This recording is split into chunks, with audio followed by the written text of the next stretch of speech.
We're good at producing young players, we're good at giving them chances, and we're good at seeing them develop. And, I think that particularly in the striking department, we've got some very good young players who have farmed out 3 of them, Welbeck, King and Diouf. And they'll come back better players next year. But it gives me still 5 players, 5 strikers. It gives me Owen with his experience, Berbatov with his experience, Rooney now starting to mature to that middle 20 age. And the 2 young players, Makeda and Andes. And there are goals there.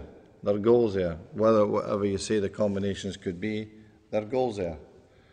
The area in which caused us most concern last year was injuries to defenders.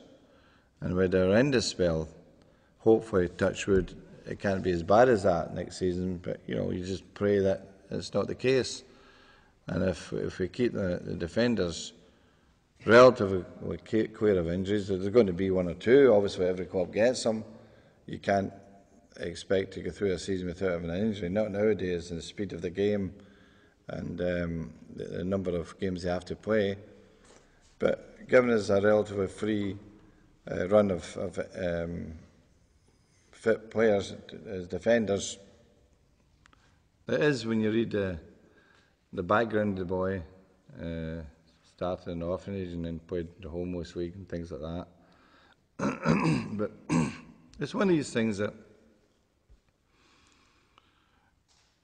when we identify someone with potential, we normally would assess over a longer period. But with a good scout in Portugal, he's very bright and he's got a tremendous instinct to the boy. And we've worked on that impulse. He's 2-footed, he's very quick. There's material there. And there was other clubs that started to hover on the boy, and so we made a quick decision on it and say, well, everyone's optimistic at the start of the season. I'm not any different. I think the interesting thing is Everton. They've got all their players back. Last season, the first half of the season was a nightmare for them with the injuries to major players, Arteta and Jagielka. Big losses to them. And now all these players are fit. They could be an interesting prospect for the season. You expect Liverpool to improve with Roy. I would expect that. Tottenham, I think, are on the upswing, given their fortunes of last year and Harry's experience. And what does it tell you? It tells you this top 4's going to be a competitive 4 again, because that's where we're all aiming for, to be in the Champions League. That's the priority. And you have to think that Chelsea, having won the league last season, are going to be the favourites. And that's where, we think the team has won it the previous year, the one you have to try and knock off their perch. And Chelsea are in up. You signed a player this week, it almost sounds like a fairy tale in terms of where he's come from. Can you sort of talk us through your thought process? Well, it is when you read the background of the boy, started in the orphanage and then played the homeless league and things like that. But it's one of these things that when we identify someone with potential, we normally would assess over a longer period. But with a good scout in Portugal, he's very bright and he's got a tremendous instinct to the boy. And we've worked on that impulse. He's 2-footed, he's very quick. There's material there. And there was other clubs that started to hover on the boy, and so we made a quick decision on it and say, well, why don't we go for it? He's got material. I'm sure we can work with that.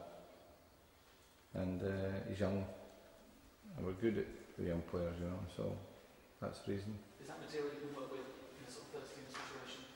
Well, he'll come here first of all. He doesn't speak any English. That's got to be addressed, obviously, any player coming from another country, and we provide the language teachers for that. But I think the important thing is to allow them to settle in the club. We have good options anyway. I think the way positions, I think Nani and Valencia in particular, they're starting to show maturity. We've got Ryan Giggs, of course, Gabby Albert and Thomas Cleverley. We're okay there, but you know, it's a different type of player maybe, you know, and so we'll see what he does once he settles. The important thing is to get him integrated into the club. We'll get him to understand what the club's about, and we're not in a rush with him, you know. There's no need for us to rush him.